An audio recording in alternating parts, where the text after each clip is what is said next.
Red light, green light, red light, green light, red light, green light, red light, green light, red light. Viewers, you know, I'm happy to have a return and a new face here, but we do have to address one thing out the way, obviously, is the sadness of Oasis are no longer in Edinburgh. And it's a sad time for that, of course, absolutely. You know, I'm going to miss those boys. The greatest of times and bucket hats galore. But we're not an Oasis podcast. Of course, this is the Soul Sessions. I'm your host, as always, Soul. And we are here, obviously, with a return of James Lawrence, but a new fresh face of Sean Thorne, the co-owners of Riot Cabaret. Welcome back, boys, and a new face as well. Thank you very much for having us. Very excited to be on. Good to be back. It's just like I left it. Oh, absolutely. The walls are cleaner. The suit is cleaner because I do like to freshen up one again. I do not just sit in here for a full calendar year and sweat like mad. No, I freshen up. I dress to the part and I drink to the part. But of course, you know, as we have a little reputation with this show, we're going to be doing it. Obviously, with Sean is that every guest has a story and every story has a beginning. Sean, how did your story begin as a wrestling fan? So my journey as a wrestling fan began courtesy of my mother, who purchased me WWF Warzone for my birthday, and then recorded off the telly the last two matches of St. Valentine's Day Massacre 1999, which was Mankind versus The Rock in a last man standing match, and Vince McMahon versus Stone Cold Steve Austin. And then we were hooked from there. That's where the journey began. You were hooked, lined, and sinker like a salmon, mate. You were ready to get caught up and enjoy the world. But you mentioned, obviously, video games there. Wrestling video games are a great joy. And I remember when I had you last on, James, I talked about how somebody had made a custom Riot Cabaret Championship in 2K24. Now, obviously, we're in 2K25 now. And I don't know if you guys have maybe seen, but I am on the zeitgeist. I'm always wired in. Somebody has actually made the Clapping Grand as a custom arena in the game. No way!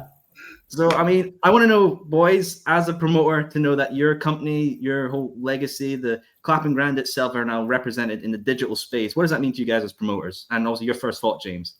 It's so cool, I think, because I grew up doing stuff like that.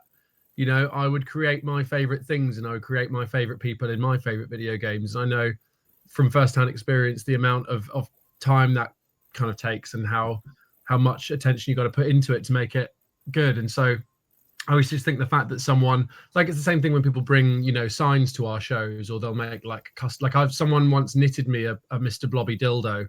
I got a knitted Mr. Blobby dildo. Don't ask how, but it's little things like that where people put so much time and effort in because they love this thing. And I think that just is mind-blowing, you know, because obviously it's made with love. We put a lot of our kind of heart and soul, if you pardon the pun, into it. And the fact that people kind of reciprocate that in the ways that they do is awesome. So, yeah, whoever created that, shout out to them. Get in touch with us. Maybe we'll have you on a show. Oh, wow. And Sean, your thoughts on that? The digital space, Riot Cabaret, intertwined? I mean, I love it. I did a wrestling YouTube channel back in the day, and it was a really mad moment when I was commentating at Attack Pro Wrestling, and one of the wrestlers, Chicago Desai, who's a very, very talented, very, very fun to watch wrestler, comes over and is like, I didn't realize who you were. And I kind of like thought that he was suggesting that, like, obviously I'm like working at Riot. He didn't know that, but he was like, you're N60 Sean. I used to watch your YouTube channel. That's what got me into wrestling.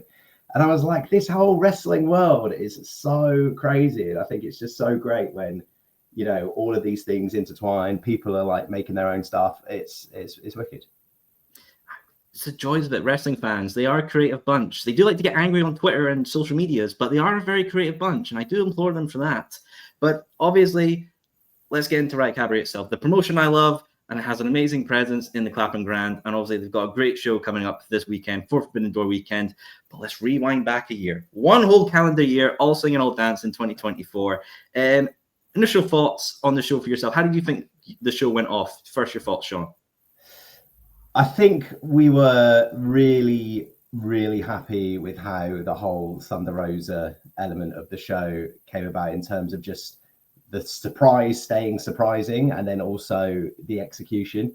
I think it's always tricky when you're planning a wrestling show and also a musical number. But Thunder Rosa just absolutely just turned up, killed it, like absolutely smashed a custom made song, which she just like learned and then delivered in the ring. And it was a tremendous moment. I'm trying to like really think back to, I think the main difference between that show to any other Riot Cabaret show is I actually had to be up in the morning, and usually I take the day off after a Riot show. But on this occasion, I was commentating for Attack on Saturday morning. So I didn't really get to kind of like absorb the usual sort of post-show glow, as it were. But yeah, I think that was the main headline coming out of that show, and the main thing that I was really happy was executed. Yeah, it was a great moment. I mean, although I was quite angry though. Personally, I was quite angry because James, I asked you last year, oh, would you like any international talent on a Riot Cabaret show? Who would you like? And you said, oh, don't think that's gonna happen. Then I'm just sitting there with a 1250 pint and like, oh, what's happening? Oh fuck, it's Thunder Rosa. And I'm like, I tried to find you afterwards, and I just remember clearly saying, you cheeky bugger. You've done me in. You've screwed the wool over my eyes. Right. The story. How did Thunder Rosa initially come about to being a part of Riot Cabaret? Who says kayfabe's dead, eh? It was actually All Singing, All Dancing 2023, the previous year, when AEW were first over for the inaugural Wembley show. And we were running a show on the Friday night, and it was at that time, it was our biggest show yet. And we didn't quite sell out, but it was, as close as we'd ever come, which we were really, really happy about. And we kind of got to the halfway point of the show, and obviously to anyone that's come to our shows regularly will kind of be familiar with my role as the ring announcer, but I'm also kind of dashing backwards and forwards quite a lot because I spend a lot of time in guerrilla with whoever our producer is on the show, and we're sort of going over the matches live and kind of talking to the refs and so on and so forth, and just being there essentially as a bit of a point of contact for talent who are backstage, and that kind of thing. So I'm dashing backwards and forwards quite a lot. So if I've spent quite a bit of time front of house, I'm not always necessarily across everything that's going on backstage for the time that I've been out front. So I came back and just stood in gorilla position is Thunder Rosa with her manager. And I believe my exact words were, with one or two expletives removed, "Hi, Thunder Rosa, what are you doing here?" Because we hadn't had any indication that she was even going to be at the show, never mind backstage. And essentially what happened is she had just rocked up to come and check the show out. I think she'd been training with Greg Burridge at Burridge Fight Design, where one of our longest serving talents, Murdoch, was training that day. And I think he had said to her, "Oh, I'm on this really, really fun show on Friday. You should check it out." And, because she's that kind of person, she did. And I think she managed to watch most of the first half of the show before all the kind of hardcore AEW fans who were there kind of copped on that she was in the crowd. So I think she sort of got mobbed a bit. It was a bit like Hard Day's Night. So our ring crew, kind of quick thinking, just kind of bustled her backstage. And that's the first point really where the kind of connection was made, and we sort of arranged a sort of a slightly more discreet spot where she could watch the show from the second half. And then when we were putting the show together for the next year, because we were going into 3 years of Nina Samuels as champion, we knew we needed to do something big. And Nina had been on such an incredible run, not just for our company, but she was Nina 10 belts at the time. She'd gone and had these amazing matches with pretty much every babyface you can conceivably imagine on the UK scene. So we were really keen to just kind of go like, is there something that we can do that's going to be a little bit different, a little bit, slightly more unseen on UK shores? And I just went, is Thunder Rosa an insane shout? And it was completely insane shout, but it turns out it wasn't an unrealistic shout. And Thunder, I think one of the things that she really loves about wrestling is that performance element of it and the chance to creatively spread her wings a little bit more, which is why you see things like the musical number that Sean alluded to earlier. She did a musical in the States last year, with your friend of mine, Simon Miller. So she loves all of that kind of thing as well. So I think she took one look at Riot Cabaret and the Nina Samuels musical number that we did in 2023 and just thought, yeah, this is a place where I can feel at home. And so, yeah, we're really happy to have her. Yeah, to fill into context for people who might not have been at that show, when we're saying about the Thunder Rosa musical number and they're thinking, wait, what the hell are these guys talking about? She did a version of living Da Vida Loca, but with the words changed to Wrestling with Thunder Rosa, which tore the house down. Why have you guys not released this on Spotify as like an EP or something? Like Joe Henry. I genuinely pitched it. I was saying, let's record this single, let's release it, let's go. Come on, we had released the Snyder Cut, release the Thunder Rosa cut. I want hashtags, I want billboards, I want this petition still a thing. I want petitions. You did sing Fairy Tale of New York with Mr. Blobby last Christmas, so maybe Riot Cabaret could go for the Christmas #1 this year. Oh my God. Oh, absolutely stunning. I mean, it's a great thing with Thunder Rosa. Obviously, as of right now, as we're recording, she's on day 307 of her reign as Riot Cabaret Women's Champion. And it's a great reign as well. Obviously, 2 parts to this question. So we'll go first to Sean. Just your thoughts on what Thunder Rosa has done with the championship, also defending it in America as well, twice as well, just to see your belt represented with Thunder across the world. I think that's been one of the great things with working with Thunder Rosa, is that oftentimes Thunder Rosa and her management are coming to us with these pitches and these opportunities, and they're like, we're going to be taking, do you want us to take the Riot belt here? Do you want us to do this? Here's this that we've done for you? And I think that's such a testament to why she's at again, no pun intended, an elite level of talent, because of just how much commitment there is to just the brand, and to also making everything that she's a part of as big and as much value to it as possible. And seeing our championship defended on the Jericho Cruise, it's like it's a cool moment, and it's like a lovely kind of opportunity for Riot Cabaret and the things that we're making in the Clapham Grand to try and reach a wider audience.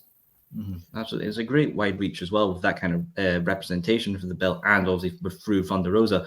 But obviously for you, James, I know the belt has gone under a bit of a design change. It's got a bit of a more reddish attitude now with that nice red strap. Was that your guys' decision, or was that something suggested by Thunder? Again, this is one of the many reasons, as Sean alluded to, why Thunder Rosa is such an incredible person to have on your talent. She did that completely off her own back, because she wanted to put the Thunder Rosa stamp on the design. So she just turned up to the show. I think it was the show after she won the title. Maybe it was the Christmas show, with this new kind of enlarged plate on it that kind of bore her name. I suppose it's like Riot Cabaret's version of the spinner belt or the smoking skulls, right? And then this beautiful new red leather. So the original women's championship is about 10 feet away from me, just out of shot over there, because Thunder Rosa just had this complete new belt made, and I've got to say, it looks absolutely unbelievable. And yeah, I think it's one of the main reasons we love having her, is because she will just go the extra mile every time. The show she wrestled Alex Windsor, she was on the Tuesday night, and she then flew to Indianapolis on Wednesday morning for the Dynamite taping that night, where she had a match as well. And I think at that point she just had some dentistry done, so she wasn't allowed to eat solid food and that kind of thing. So she was basically surviving on gels for like 3 days, and then went and wrestled back-to-back matches in the UK and in North America. She's unbelievable. I cannot speak highly enough of working with her. And on the representation thing of sort of, the belt going here, there, and everywhere, the shows that it ends up on that are not Riot Cabaret shows are obviously really cool, and that's always just a lot of fun. But Thunder's obviously very passionate about, her fan base and doing a lot of community outreach. So she, there was one day where she went to an orphanage in Monterrey in Mexico, and there were a load of kids there who, I think we were talking to Thunder Rosa's manager, and he was basically like, yeah, things are hard for these kids. And she went there like with the belt to meet all of these kids, and they were all like holding our championship and things like that, which was like just as a kind of thing to just see the reach of professional wrestling, and the kind of like, it's not Riot Cabaret that's having that impact, it's Thunder Rosa, let me be absolutely clear, but it's just such an amazing thing to see that power that professional wrestling has, and to have these kids just have that day to kind of go, oh, I feel like a champion, when I hold this. That's awesome. I think absolutely as well, that's great work by Thunder Rosa, and a truly emotional thing to see. But also it's because of you guys' work as well, because they're smiling because of the gold that she's presenting them, that you guys put on her. So it is part of your efforts of what you've done, and I would be proud of that. It's an absolutely emotional and spiritual thing to be a part of. But James, you said something there that's piqued the old interest in me. You have the original belt on your side, right? I mean, look, I got a PayPal account. I have money, not a lot, but I have some. I mean, is it for sale? Can I add it to the collection wall? I wish. Well, so the title belt that Thunder Rosa has the words Thunder Rosa emblazoned across it. So if the day comes where she is no longer the Riot Cabaret Women's World Champion and she does lose that championship, I think we'll probably have to bring the old belt out of mothballs. But who knows? Maybe I can loan it to you for a while. Everything's got a price. Everything's got a price. In Ted DiBiase over here. Do you take nectar points? I've got a few of those lined up. I'm just saying. I mean, Lego, to be honest. Yeah. I could try with my old salary. I can try, but there is obviously a big top dog in Riot Cabaret, Mark Andrews. Obviously, he's gone on quite a vicious run with the belt. Obviously, Mark's been on this show twice before. We've chatted, and he's very proud of what he's done with Riot Cabaret, but he feels like with his reign as champion, he wants it to be an educational reign, teaching a lot of the younger faces in the UK scene of what it's like to be a champion. And he's nearly a year. He's nearly a year of his full title reign. And I want to know just Mark Andrews, someone with such a legendary career, representing Riot Cabaret, maybe not in the way that some would like, but he's representing it his way. Just your thoughts on Mark Andrews. First few, James. So the story with Mark's a bit of a shame, really, because I think when we first started the company, he was actually kind of behind the scenes a big part of it. He produced the first show with us, and then he appeared alongside Eddie Dennis at our third show in Tag Team Turmoil. So, and we of course collaborated with his own promotion, Attack, towards the end of our first year. So to see the kind of the change in trajectory that Mark has gone about with us has been, I can't say I've enjoyed it. Let's put it that way. But you're right, he's coming up on a year now with the championship, and if he defeats Nico Angelo at Someone's Knocking at the Door, he will pass that year threshold, and I'm sure he will be insufferable. But look, no one's got more respect for Mark Andrews and what he's done at Riot Cabaret than I have. I just wish he'd gone about it in a different way, but that's the game. Mark's keeps sort of hammering home the point that he the best wrestler in the world, you know, best in Riot Cabaret, best in the UK, best that the UK's ever produced. So I think as long as he's got the championship, we can't argue with that point, right? The one with the gold is the one that has the right to make those kind of claims. So we'll see. Fair point. I mean, Sean, your thoughts? Do you agree with James's statements?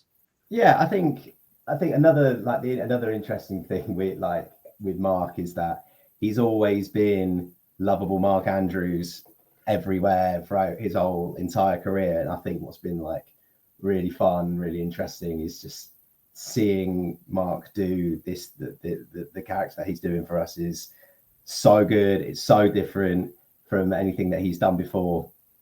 And I think it's given him an opportunity to do things that are a little bit different. I think that's just kind of like the Riot Cabaret thing that we try and do, is like when talents are coming in, it's like, what's a little bit like something that you wouldn't maybe able to get away with from a wrestling company where it's like, right, we're 20-minute 5-star bangers here. What's something that's like a little bit different for the audience? So like when Mark did the Mark Andrews rock concert where he got to channel his inner Joe Hendry and play a few songs, it's like really good. And it's kind of like I really love seeing that side of Mark in what he can do. And I think he's absolutely been killing it for us. And I can't, again, it's another thing of what Riot Cabaret tries to do. It's like present performers in ways that are maybe a little bit more unique, a little bit different to how audiences are traditionally used to seeing them wider across the scene.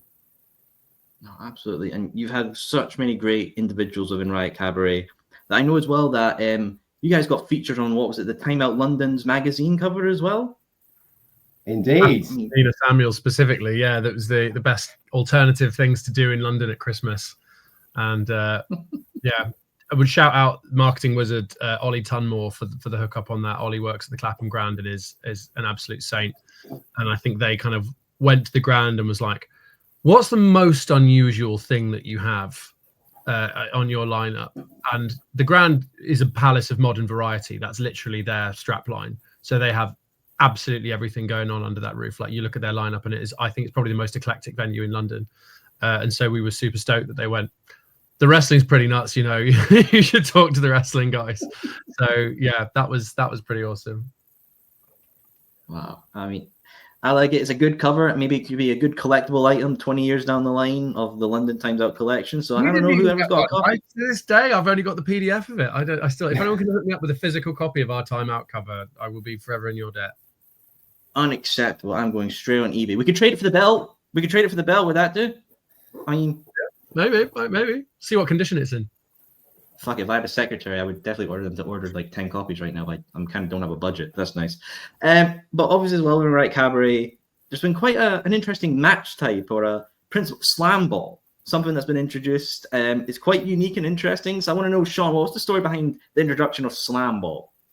So slam ball was the idea of slam ball was that the seed was provided by one half of our tag team champions, TK Cooper, who essentially pitched us a whole load of wacky mental ideas, which we're like, yes, please, that's all a bit of us. And the one that piqued our interest was an Iron Man match, but instead of falls, it's slams. And we would like the cogs were turning, and like the Riot Cabaret Mind Palace kind of opened up, and we were like, well, what can we apply to that, which is going to just make this idea pop? And it was essentially applying the rules in the atmosphere of football to a tag team situation. And from there, it just opened up a whole world of different possibilities, different storylines, different ideas that I think it's just a kind of an untapped resource when it comes to wrestling storylines and fun things that you can do. And even like now, we've been doing it for, I can't remember when the first one was. Was it Christmas? I think it was last Christmas, yeah. So we're coming up to almost a year of Slam Ball, and the list of ideas that we haven't managed to touch and the list of new ideas that we keep thinking of. Like, I'll lay you into one idea, and I'll tell you what, you can all reply and it will make us do it. If you're into it, is the idea of the franchise, who are our slam ball team that are backed by a mystery billionaire, and they're signing up all the dream talent, making a slam ball dream team. I think they should just have a full-on mascot, like a football mascot, an evil football franchise slam ball mascot at ringside causing chaos. And I think if there's enough people who are like, yeah, do you know what, Sean and James, that's a good idea. That's how money changes hands to the costume character people. The costume character people do very well out of Riot Cabaret, but we're single-handedly keeping the full-size costume industry in business. But it was a TK Cooper idea. But then again, this is like the other great thing of which we found with working with like our main talent, is that when there's an idea, we all work together to make it something like even bigger. It's like, how far can we push this like one little grain of sand of an idea? How can we like build it out into a sand castle without wanting to sound too cliche? But I think Slam Ball has been one of those ones that have really, really grown and developed, and there's just still so much more fun stuff to do with it.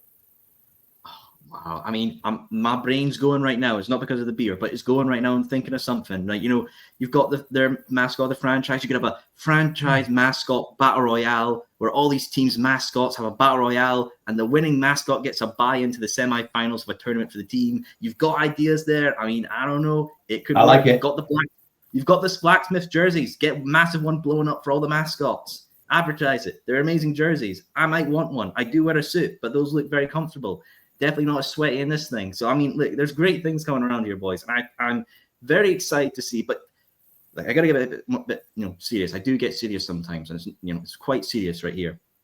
What is going on with the marriage between Tate, Classy Karen, and James Ellis? All this breakdown, right? I keep my eyes on this, right? I've warned James about Tate and all this. Then I see James went to Classy Karen's hotel room. There's this whole chaos going on here right now.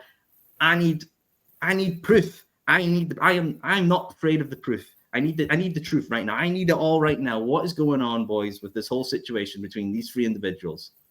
Your guess is as good as mine. I mean, James protested that he was only going to Classy Karen, or Sessions Moth Martina, I should say, his hotel room to get the prenup signed on behalf of his best friend, Tate Mayfairs. How much truth there is in that. I don't know. Only Martina and James Ellis know how much truth is in that. Tate certainly didn't buy it. I can tell you that for nothing. But the tricky thing there is, I think because there was a prenup signed and it wasn't signed correctly, which is to say in the presence of the groom, the wedding was made official, lest we forget. They exchanged I do's. So Tate Mayfairs and Sessions Moth Martina are legally married. So goodness only knows what the terms were in that marriage. But when the divorce comes, you fear for Tate Mayfairs. You really do. God, Sean, your thoughts? Is there any way salvaging this marriage, or is it done and dusted in the wind? I mean, looking at the final scenes at Love and War, where Tate Mayfairs with a dent in his head, courtesy of a Sessions Moth Martina beer can, his best man walking out on him, divorce pending. I mean, it was all looking so good for our boy Tate Mayfairs, conquering all of Classic Karen's evil exes, walking in and into his wedding, his top boy. It was all going so well. It looked like we were on the cusp of the first ever wrestling wedding to just go off without a hitch. However, unfortunately, that all fell apart. So there is a real question on what really was happening in that hotel room. I think that would be my main question to the prosecution on this one. We need Roger Rabbit so we can see like the patty cake sort of things. Like, was it that? Was it just that, or was it something else? Was it something sinister? Who do you believe, boys? Who do you believe? Do you believe James Ellis that he's innocent? Or do you believe Sessions? James Ellis has always struck me as a stand-up bloke. I've always been a big fan of the Brilliance. I don't, it doesn't seem like, for me, it doesn't seem the Brilliance's style to be creeping around like that. But I think that there's obviously something up. There's something amiss here. I'll promise you that. There's something amiss here. I'm just not sure what it is. There's a mystery going on. But James, you don't feel so concerned there. You seem very deep in thought, like House MD. Who do you believe?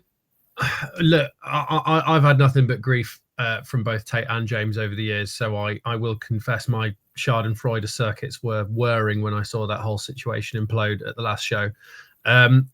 Lest we forget, they were the ones who cashed in a title opportunity and took the tag team titles from Sessions Moth Martina and Charles Crowley. So all I'm saying is Martina has a motive. There's a reason for her to play such a long con if that is indeed what was happening. They gave them a pretty devastating time when they stole the tag team championships from them. So I'm not saying I would condone it if she did, engineer some kind of situation where she could ruin the lives of two friends. But I'm just saying I would understand it. I'm just saying I would understand. We kind of need a Riot Cabaret detective, really, don't we? There's too much backstage intrigue happening now. We need a gumboots to really kind of. I think all I'd say is don't mess with Sessions Moth Martina. No. If you take her tag titles, she will convince you that you are in love, that she is in love with you, marry you, make you lose your best friend, and probably half your money in the divorce and your dignity. See you later. Think twice, guys.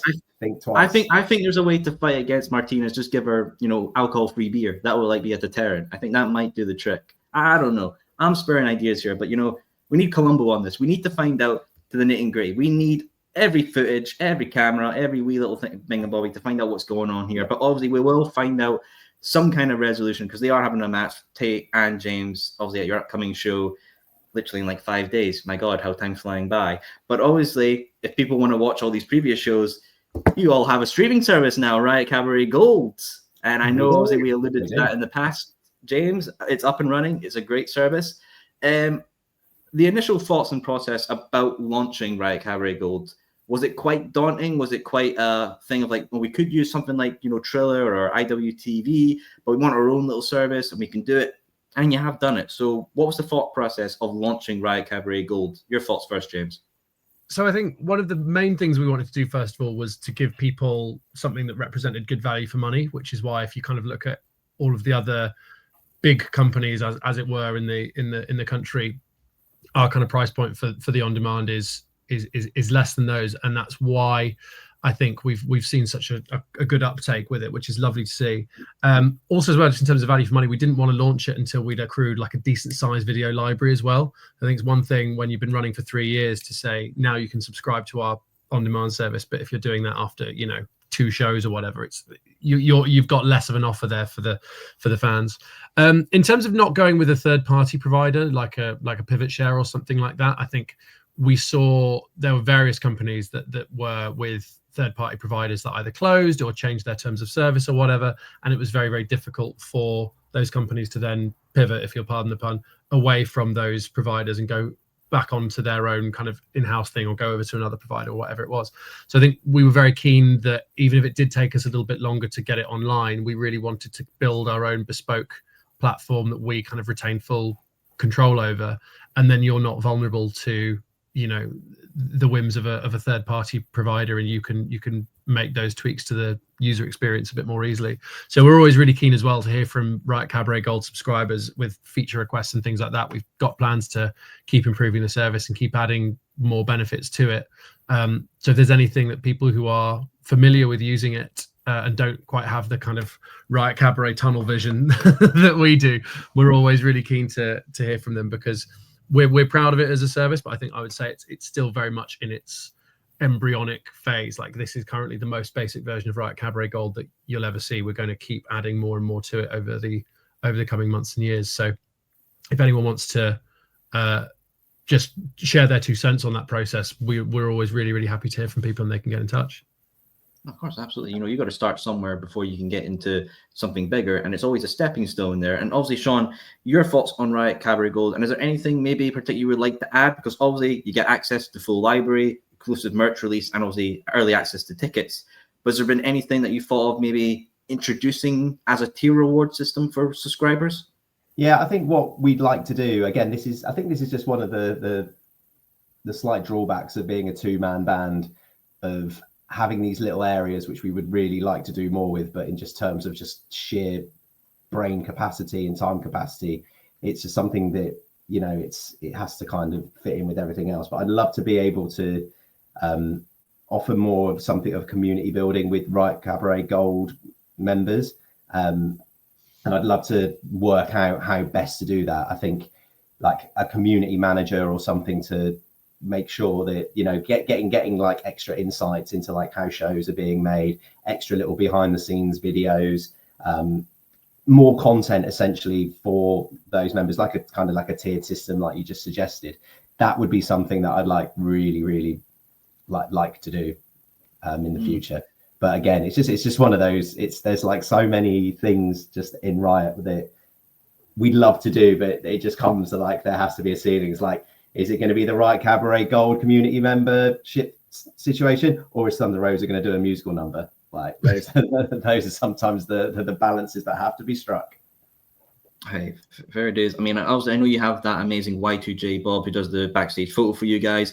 Maybe it's like a random 8x10 every month or something like that, because they are some quite amazing photos. I mean, I like them. I would love them as maybe like a phone screen, but you know, I've got me down in a picture of Tenants, and that was my proudest moment as a Scotsman, so I can't delete that footage. I need that there. Obviously, Riot Cabaret Gold, absolutely, hey. $59.99 for a yearly service. Monthly is $5.99. But folks, if you want to catch up before the show this weekend, there is obviously a free trial going on. Obviously, trial. Look at this, smart. I know, I have a budget now. I didn't even know this button existed until 2 minutes ago. Obviously, there you can use that, get free access to the service before the Forbidden Doors show, catch up on all these amazing stories. Obviously, we will plug this again later. If you don't have to pause and you want to keep watching because you like my voice, first of all, thank you. I'm sorry. But hey, it will be coming up later again, so we'll pop that. Oh my God, it just returned. Shit, nice. But that's the joys of it. But obviously, with running a wrestling promotions, a lot of people love the behind-the-scenes stuff of how it's run, from timing matches, and obviously we've seen that through the new Netflix show WWE Unreal, which has allowed fans to fully see the backstage in-works of running a wrestling show such as the WWE with their massive scale. I've been quite fascinated. I feel like that this is going to be a massive learning tool, not only for wrestlers but for promoters as well. Your thoughts on this, guys? Do you think WWE Unreal is going to be a good teaching tool for promoters? Your first thoughts, Sean? There are a lot of similarities. There's when they're all sat around a table, kind of just throwing ideas around. That is essentially what is happening, except we're doing it around a pub table rather than a boardroom table. Like those conversations. Where things like Mr. Blobby and Thunder Rosa the musical come from. Yeah, exactly. sensible men in boardrooms doing that. So I think that we're seeing a lot of similarities. I think the main thing for me is that like the WWE is just, it's such a different beast. Like they're not playing the same game as the rest of us. They are just like a content like Leviathan mega conglomerate where it's just a different machine. And I think that sometimes where, you know, things can come unstuck if you're kind of thinking, oh, we're going to think that we're even in the same league as the WWE, let alone like trying to take them on or something. It's just, they're a different beast. The machine is totally different. And I think there's a lot of things that I think companies of our size can do with their machine that could benefit themselves, can benefit talent, and improve everybody's standing in kind of like a more sort of domestic setting. But I think the comparison to like the WWE machine is just, it's so big. I think that sometimes, you know, where I think companies could draw more on is how can we get our machine closer to them? And I think sometimes the focus is on like the in-ring stuff and the booking and the storylines, and that's going to be the thing that's going to change the fortunes, when really actually it's the machine underneath that's going to be the game changer. So I think there are definitely some learning opportunities in terms of the way that WWE is as a machine. I think less so maybe in terms of like the creative or the booking. Fair point indeed. I mean, James, your thoughts as well? Do you agree with that? Yeah, I mean, I loved Unreal. I devoured the whole thing. I thought it was a really fascinating watch, and I do think it kind of heralds a bit of a new era in the way that a big company like WWE interacts with its fans. Where I think there's a brilliant video essay by Super Eye Patch Wolf, who I'm sure many of your audience will be familiar with. So good. And there's a video that he did a couple of years ago, and it's kind of undergone various title changes over the years, but it's something along the lines of professional wrestling is stupid and beautiful, and I love it. And he talks about one of the reasons why it's fascinating. I think that's maybe even the title now, why professional wrestling is fascinating. Go Super Eye Patch Wolf, watch it, you won't regret it, I promise. And he talks about the attraction for some fans who obviously know that the outcomes are predetermined, but the attraction for them is the fact that there's this other kind of backstage world, which is just kind of tantalizingly out of reach. And quite often when wrestling is at its most fascinating, e.g. the curtain call, e.g. Montreal Screwjob, all these kinds of things are when those those things that the fans aren't supposed to see, or in theory not supposed to see, kind of collide with the in-world, in-universe storytelling. And I think now that fans are kind of wise to, you know, they suspend their disbelief, they watch this thing because they love it rather than because they are truly, actually, genuinely believing that it's real, like they were some years ago.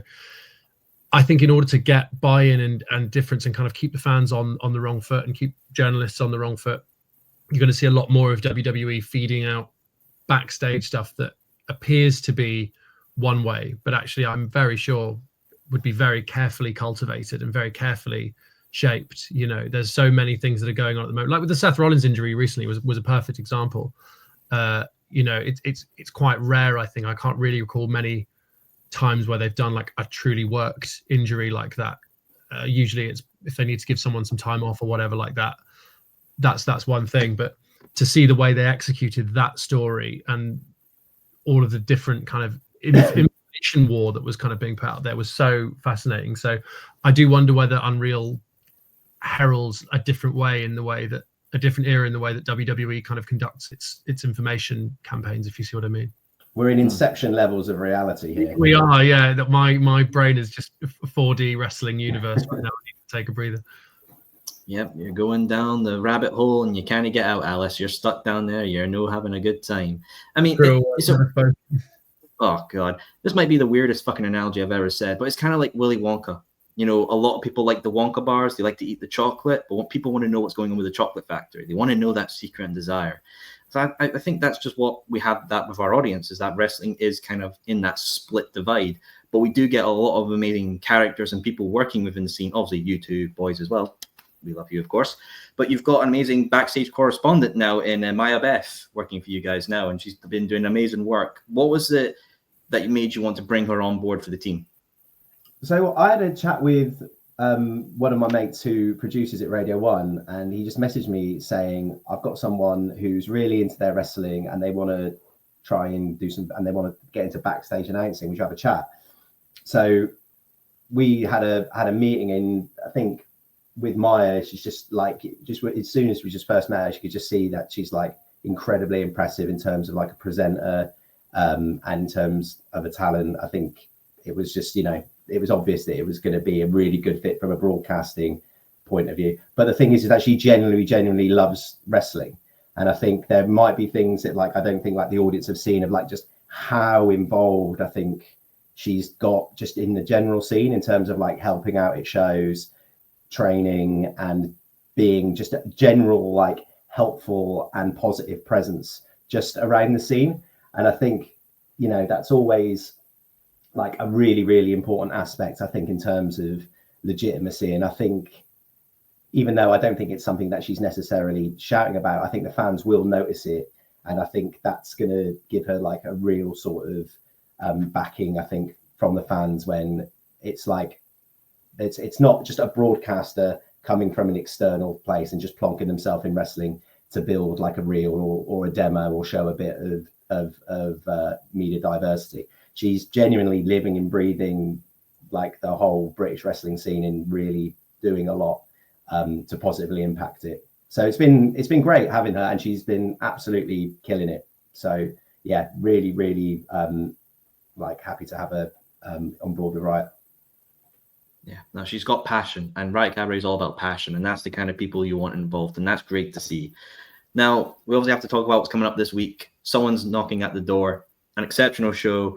But before I get into the card, James, how the fuck did you know this was happening? Because I saw the Forbidden Door announcement out my hotel at Wembley and was like, oh, that's happening. And then Monday, I see you at Progress already announcing your show. I was like, that was quick. Shit, how did you manage that?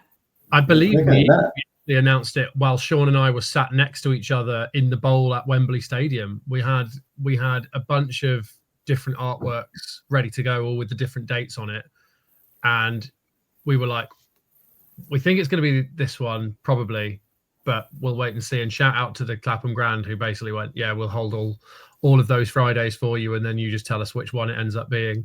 And I think we pulled the trigger on the initial artwork launch as the Casino Gauntlet was happening, or something like that.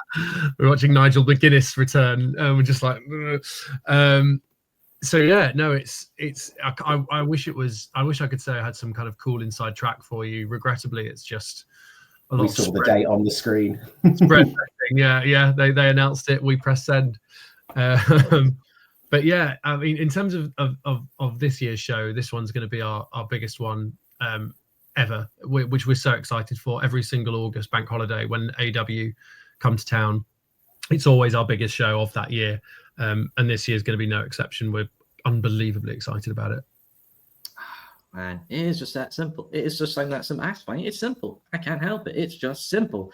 I want to know, though, I mean, you probably can't say, but I might as well ask. It's part of I try my charm. Yeah, you've had Thunder Rosa in the company. Any other AEW stars? Could Nigel McGuinness show up and do a magic show? I mean, it's a really good idea. Our door is by no means forbidden as far as Nigel McGuinness is concerned. He is welcome anytime. Although, what's funny, I think maybe it was last year, actually, he did a magic show at the famous Three Kings in West Kensington. I think it was on the same night as our show. And I've literally just moved 5 minutes round the corner from that pub. So every time I walk past it now, I'm just like, that's where Nigel McGuinness did his magic show. And it's now like my new local, basically. So look, Nigel, if you're listening, you and I both know a great pub where we can talk some business. The big slurp of water after that. People who are just listening on the audio need to know that after that, if you want to talk some business, James Lawrence took a big hearty swig there. I think he might have winked at the camera as well. if fucking In the Bushes plays, I'm even like, it's Oasis or it's Nigel, but I'm happy none the fucking less. I'll take it. Yeah, regardless, whatever happens, whoever's coming out to that song, you're pretty pleased, aren't you?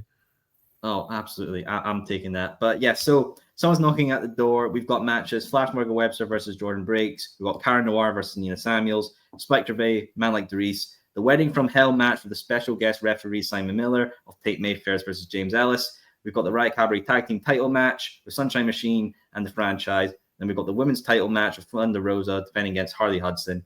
And then Mark Andrews defending against Nico Angelo.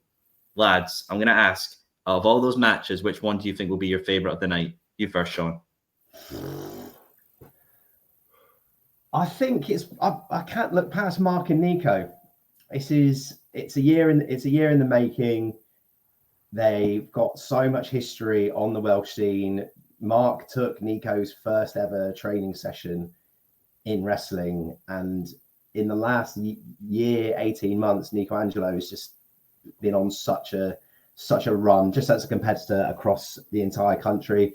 And I think Mark has just been absolutely superb and excellent for us in his role. And I think wrestling's at its best when two people come together with so much story and so much history and so many stakes on the line. So I'm really excited to see what they're going to cook up on that one. Although I'm excited about. There's I think the lovely thing with the Riot Cabaret card is there's potential for any of those to walk away with match of the weekend. In my personal opinion. Hey, I'm no doubting you there, son. But I got to know, James, which one are you excited for? I mean, yeah, just to touch on what Sean said as well, I'm really, really excited for that main event with Mark Andrews and Nico Angelo. And I think regardless of the outcome, whether Mark retains or whether we see a new champion, I think because last year Nico Angelo was in the main event, but it was a triple threat with Michael Oku, and he got taken out by Subculture quite early in that match. So I don't think he was as involved as he would like to be. I think this is a really great opportunity for Nico to.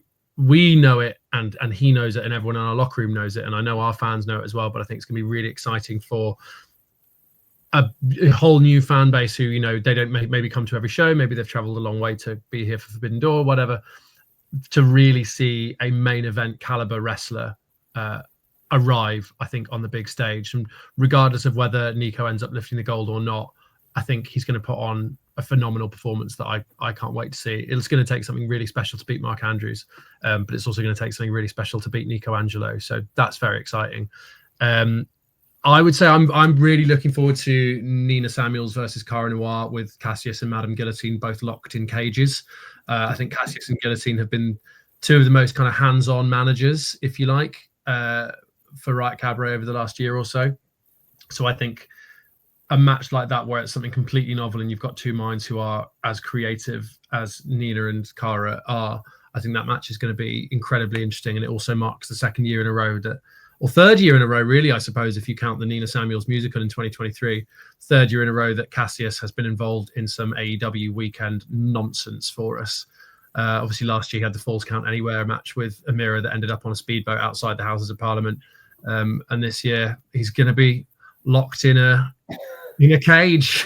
So and in the first year he was dressed as Harley Hudson in a performance of the Cell Block Tango. So it's one of those things like Cassius, if I could just give Cassius a shout out for a moment as well. There's a lot of kind of stressful elements to running a wrestling company, and you've got to think on your feet quite a lot, and you've got to kind of manage quite effectively in real time when, you know, just headaches inevitably arise, and quite often those headaches are through nobody's fault. They just are things that inevitably arise when you're running an event of that size. Cassius is one of those really rare and beautiful human beings who is just like so solutions based. And so Sean and I refer to him as wrestling aspirin, which is that, like, if you've got a wrestling headache, Cassius makes the wrestling headache go away, because he will just be like, that's fine, I can do this thing, or I can help out here, or yes, I've got that bit of costume that you don't then need to spend the next 72 hours trying to source. He's just like, yeah, he's exactly the kind of wrestler that every promoter should have on their roster, not just because he's fantastic and the fans love him, but just because backstage he's such a breath of fresh air and makes our lives so much easier as well. So cannot speak highly enough of Cassius. Hey, great individual, even if they don't like speedboats. Still a great individual nonetheless. That was by the way, fucking amazing match. I fucking loved that shit. I was doing tequila shots and thinking, when are they going to come out? Took a bit too many more shots before they actually did come out. But my liver's a bit more iron now as it was before. But, you know, lads, it's been a pleasure to have you here back on the Soul Sessions for a return and a first timer. You've popped your Soul Sessions cherry, as they say. Yippee. I don't have a budget for confetti. Sorry, I don't have that. But I want to wrap up with obviously two final questions. One, obviously, is you have a big show coming up in September, the Big 20. It's going to be quite a big, important show, not only just for, you know, any wrestling company, but to get that achievement of, you know, the Big 20 as it is. What would it mean to you, obviously, to see this show to fruition from the start, beginning of the initial reception of the company to now, the Big 20? Sean, your first thoughts on reaching this milestone? I think there's going to be like a lot to reflect on how far we've kind of come. I think, especially after this August show, I think being able, I think we've got like 25 tickets left, so we're pretty sure that we're gonna, and this is as we're recording this on Monday, so we're pretty sort of dead on going to sell out. And I think to be able to sell out, considering the fact that there's that Rev Pro are running a 1,500 seat venue on the same night, I think still being able to sell 500 tickets in that circumstance is going to be a huge moment. And I think looking, at the caliber of what the show is going to be, I think it's going to be a really huge moment. And then it's going to be all about carrying that on into September and being like, right, where do we go from here? What's the next step? What are the next things that we can do to make sure that when people come to Riot Cabaret, they leave feeling like they've had like the most joyous of wrestling times. So yeah, I think it has, considering that, like when we think back to that first show in June, of how far, of being able to get to a point where we've got 500 people in a building on a Friday night on a very busy wrestling calendar. I think I think that will be a rare moment. So after our first show, I was very much like, we've not done anything yet, head down, we need to press on because we haven't really achieved anything yet. We put on one wrestling show, but I think we can get to the Big 20. I will allow us a moment or two of positive reflection and enjoy what we've built. Oh, of course, absolutely. James, your thought as well on the Big 20 coming up? It's very exciting, and I think, like Sean alluded to earlier, we're a two-man band in the kind of management of this company, but we don't get here or anywhere close to here without the support of not just the fans, but also the people that work with us and our amazing partners at the Clapham Grand, and all of the incredible wrestlers and behind the scenes folks who join us for these shows. Like the team that actually puts in the work to make these shows happen on the day is gargantuan, and sometimes it does blow me away when we're looking at the venue at like an hour before doors and we're seeing everyone kind of bussing around and everyone's doing their kind of individual roles.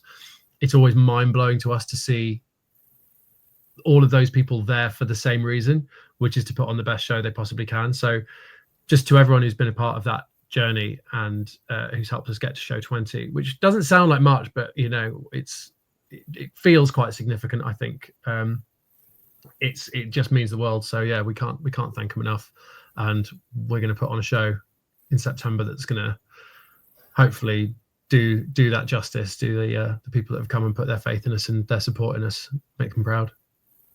I don't think Riot Cabaret's put on a bad show yet, and I don't think they will. I think they've always delivered, so I'm sure it will be an absolute stunner of a show. Of course, the final question I always have to ask: Riot Cabaret, the one word in that, cabaret. Obviously, here in Edinburgh, we've had the Edinburgh Fringe Festival, which celebrates the arts, and we've had a lot of cabaret, burlesque, magicians, bad comedy mostly. It has been a lot of shit comedy, fuck me. But you get that celebration of the arts, and one place that a lot of people find as the origin of cabaret, burlesque, is Paris, France, city of love, as they say. Moulin Rouge itself. The Clapham Grand is your home, but could you ever see going to the home of cabaret? Could we see a Riot Cabaret show in Paris, France? Sean? Well, not no. I mean, stranger things have happened. I think it would. I mean, when you see how French crowds react to pro wrestling, I mean, they are amongst some of the best, if not the best, in an arena setting. I can only imagine what they'd be like in a smaller space. I know that CPF out in France, I think they're tag team champions of one of the promotions there, and I see a lot of their videos, and the place looks absolutely bouncing. So I absolutely wouldn't rule out Riot Cabaret in Paris. I hadn't thought about it until you've literally just mentioned it this second, but we're very much a kind of we'll consider anything kind of attitude to either to our benefit or to our detriment. I mean, so I mentioned I get a cut of the funds, right? I get a part of the ticket sales. Like, I'll tell you what, you can get a cut of the profits. Oh my god! Wait, whoa! Is it in euros though? That's dead currency. Euros dead currency. I can't take that. No, yeah. Yeah. We, a third of nothing could be nothing. Better than something. I mean, James, what about your thoughts? Riot Cabaret in Paris. I would love that. I haven't been to Paris for years. Yeah, it was everything Sean said about the crowds in France. I think is spot on. I think there was an interview this week where might have been John Cena. I could be mistaken on that one, but he said backstage internally, a lot of the roster that's there currently at WWE talk about the crowd from Lyon last year as being their favorite crowd, the best crowd they've ever performed in front of. So I think that's testament to the amazing French fans. I would love to take Riot Cabaret elsewhere. I think it would be really fun and interesting to see how the kind of presentation that we like to put forward and the shows that we like to put on, how that resonates with an audience in either a different part of the world or even just a different part of the UK. I think the one thing that we would definitely need to be absolutely certain of is that the venue kind of matched the aesthetics. I think the Grand's been such a huge part of Riot Cabaret's visual identity since our inception. I can't imagine us doing a show somewhere that didn't have, do you know what I mean? Some element of that kind of razzle dazzle. Like the Moulin Rouge would be a perfect example. I'd love to do a show at the Moulin Rouge. And as many people have once said, you could get a ring in there. But I think France has surely got a whole host of amazing venues that could really add something to the fabulousness of Riot Cabaret. So yeah, I'd be well up for exploring that a bit more. I mean, we have the answer, lads. It's like what I said in the beginning. Somebody's made it in 2K25, just 3D print it. Oh, if only we just had thought of that. See, this is good. This is good. What's in that glass? It's brain juice. It's good stuff. Where all the good ideas come from. It's just pish and wheat, sadly, and Bailey. Natural Scottish charm. But yes, of course, folks, we're coming to the end of our time here. And obviously, if you're coming to Riot Cabaret this weekend and you want to catch up on all the drama from a wedding, a brutal fight, a 6-hour fight on the Thames, of course, you can get free access to Riot Cabaret Gold with the code FDTrial. Get it. It's a great service with great shows. And if you want to continue watching, yearly subscription is $59.99. Annually, monthly is $5.99. You get access to the entire content library, as well as exclusive merch and first access to Riot Cabaret tickets. So yes, obviously that is FD Trial for your free trial of Riot Cabaret Gold. Well, I've done me part there. I've got me drink a wee bit. I'll be finishing up here. Well, of course, folks, thank you. Obviously with James Lawrence and Sean Foran, the co-owners of Riot Cabaret coming back on. I'm going to prepare for my train ride down in London and break out the emergency funds because I'm going to need it for that whole entire weekend because beer prices are too extortionate. Cost of living crisis. We can't handle it. But as always, I have been your host, Soul. Thank you as always for tuning in for another episode of the Soul Sessions. Now I'm out the hill and two, gonna live like animals do.